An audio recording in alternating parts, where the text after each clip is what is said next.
आज हम पढ़ेंगे क्लास 6 में। सब्जेक्ट है अपना हिंदी पाठ्य पुस्तक और आज का जो पीरियड है वो है सेकंड पीरियड। ओके, तो और अध्याय नंबर चल रहा है फर्स्ट, जिसका नाम है इतने ऊंचे उठो। और इसके जो कवि हैं इस पोयम के वो है द्वारिका प्रसाद माहेश्वरी। तो फर्स्ट पीरियड में हमने यहाँ से लगा के यहाँ तक को पढ़ लिया था, मतलब जो फर्स्ट प्रसंग है उसको अपन ने पढ़ लिया था, इसके भावार्थ को भी समझ लिया था। ओके, तो आज अपन पढ़ेंगे सेकंड वाला जो प्रसंग दिया हुआ है इसको पढ़ेंगे और इसके भावार्थ को समझेंगे, इसमें कवि क्या कहना चाहते हैं।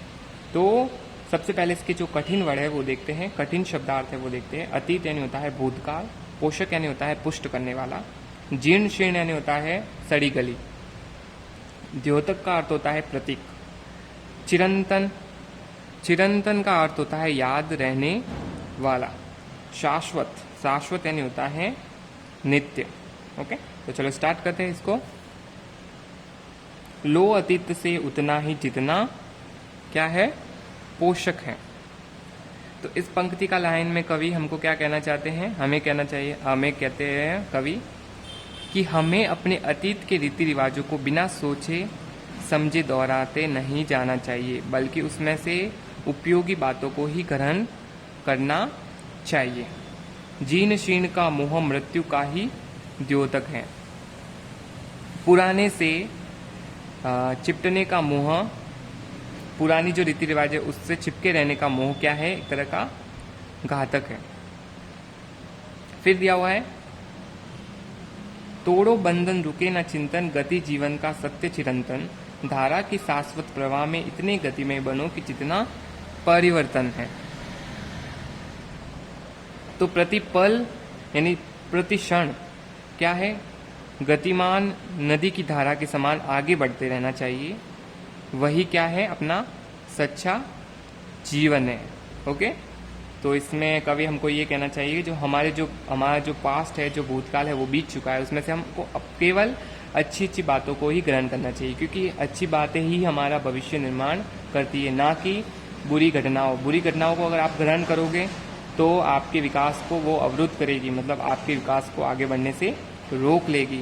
जिस तरह से धारा का प्रवाह रहता है, नदी का प्रवाह आगे बढ़ते रहता है, उसी तरह आपको भी अपने जीवन में आगे बढ़ते रहना है और जो पुराने सोच विचार है उसको त्यागना है, जो हमारे लिए घातक है, जो हमारे लिए नुकसानदायक है, उसको आपको छोड़ना है। तोड़ो बंधन रुके न चिंतन, इसमें क्या कहा है, तोड़ो, सारे जो बंधन है उसको तोड़ो और आपका चिंतन नहीं रुकना चाहिए, मतलब आपका जो चिंतन यानी होता है सोचना, उस पर हमेशा चिंतन करते रहो कि हम समाज में किस तरह से नयापन ला सकते हैं, नया परिवर्तन किस तरह से ला सकते हैं।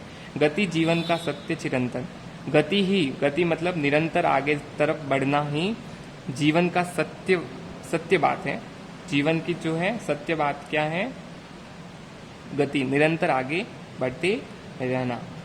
इतने गति में बनो कि जितना परिवर्तन है, आपको इतना गतिमान बनना है कि जितना परिवर्तन हो रहा है। ओके, परिवर्तन के अकॉर्डिंग ही आपको चलना है अपने समाज में। अगर आपको आगे बढ़ना है तो समाज में हो रहे परिवर्तन के साथ साथ आपको चलना पड़ेगा। ओके, तो इस प्रसंग में कवि हमको ये कहना चाहते हैं। तो इससे रिलेटेड क्वेश्चन आंसर को देखते हैं अपन। पेज नंबर 6 पे दिया है क्वेश्चन का, जिसमें 1 2 अपन ने कर लिया था, आज अपन ले रहे थर्ड, जिसमें क्या है कि कविता की जो पंक्तियां है उसको पूरा करना है। तो इसके लिए आपको पहले पोयम को अच्छे से लर्न करना पड़ेगा, जो कविता दी गई है, इतने ऊंचे उठो कि जितना उठा गगन है। ओके, ये वाली पोयम आपको लर्न करना पड़ेगा। तो लो अतीत से उतना ही जितना पोषक है, तो इसके आगे गया जीर्ण शीर्ण का मोह मृत्यु का ही द्योतक है। तोड़ो बंधन रुके न चिंतन, आगे आएगा गति जीवन का सत्य चिरंतन। फिर है धारा की शाश्वत प्रवाह में इतने गतिमय बनो कि जितना परिवर्तन है। ओके, तो इसमें आपको सेल्फ फिल करना है, या आपका सेल्फ क्वेश्चन रहेगा। अब देखते हैं नेक्स्ट क्वेश्चन पेज नंबर 7 पर, जिसमें दिया हुआ है थर्ड नंबर। इसमें लिखा हुआ है कवि कहता है कि निरर्थक रूढ़ियों को छोड़ त्याग कर क्या करना चाहिए, शक्तिशाली बनो, प्रगतिशील विचारों को ग्रहण करो या फिर प्रगति करो। इसमें कवि आप जो क्या कहना चाह रहे हैं कि जो निरर्थक ऐसी परंपराएं जिनका कुछ अर्थ नहीं है, उसको त्याग कर आपको क्या करना है, अपने समाज में ऐसे विचारों को ग्रहण करना है जिससे कि हमारे समाज को में परिवर्तन आए और नयापन आए। तो इसका जो सही आंसर होगा वो होगा ब, प्रगतिशील विचारों को ग्रहण करो। ओके, नेक्स्ट है ग क्वेश्चन जिसमें लिखा हुआ है अति लघुत्तरीय प्रश्न, जिसमें सेकंड में लिखा हुआ है हमें युद्धों की आग में जलाने के मुख्य कारण क्या है। युद्ध होते थे तो उसमें आग में जलाने के मुख्य कारण क्या है। एक तो है जाति, धर्म और जो रंग रूप का भेदभाव होता है, यह सबसे मुख्य कारण है आग में जलाने का। ओके, तो इसका आंसर होगा जाति, धर्म, रंग रूप का भेदभाव। ओके, इसका आंसर आप नोट कर ले अच्छे से, जिससे कि आपको अच्छे से समझ में आ जाएगा। आगे देखते हैं नेक्स्ट क्वेश्चन दिया हुआ है किस बात का निरंतर चिंतन करना चाहिए।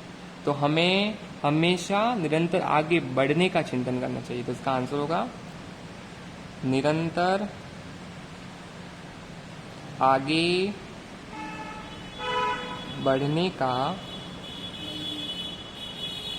चिंतन करना है। ओके, ये इसका आंसर हो गया।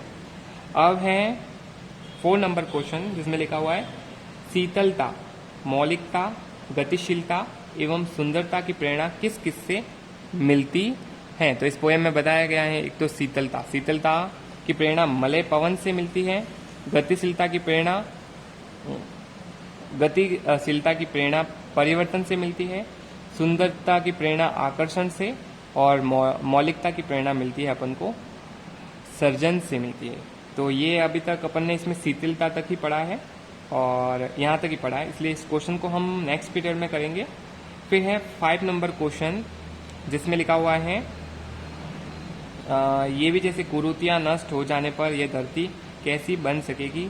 तो इसका भी जैसे अपन ने पढ़ा नहीं अभी तक, तो आज की क्लास में बस यहाँ तक ही अपन करेंगे। तो आप अपना होमवर्क नोट कर ले। तो पेज नंबर 6 पर प्रश्न क दिया हुआ है, उसका 3 नंबर, प्रश्न ख दिया उसका 3 नंबर, प्रश्न जो ग दिया हुआ है उसका अति लघुत्तरीय प्रश्न में 2 और 3 नंबर जो क्वेश्चन है वो आपको होमवर्क के रूप में करना है नोटबुक में। ओके, इसी तरह एक क्वेश्चन और बन रहा है, जैसे कि इसमें लिखा हुआ है फर्स्ट सप्रसंग भावार्थ लिखिए। ओके, तो ये मैंने जैसे जो पढ़ाया है ना आपको हिंदी में, उसको समझकर अपनी लैंग्वेज में इसको लिखना है, अपनी भाषा में इसको लिखना है। तो मैं इसका भी आपको होमवर्क दे रहा हूँ दीर्घ उत्तरीय का। ओके, दीर्घ उत्तरीय जिसमें फर्स्ट में आपको दे रहा हूँ, ये आपको आज होमवर्क के रूप में करना है इसको कि इतने ऊंचे उठो जितना उठा गगन है। उसमें मैंने किस तरह से आपको समझाया है फर्स्ट पीरियड में, उसको अच्छे से समझना है, फिर इसका आंसर लिखना है भावार्थ के रूप में।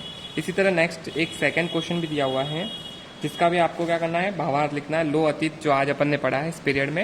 ओके, तो दीर्घ उत्तरीय में 1, 2 करना है और बाकी ये क्वेश्चन जैसे मैंने आपको बता दिए आपको नोटबुक में अपनी करना है होमवर्क के रूप में।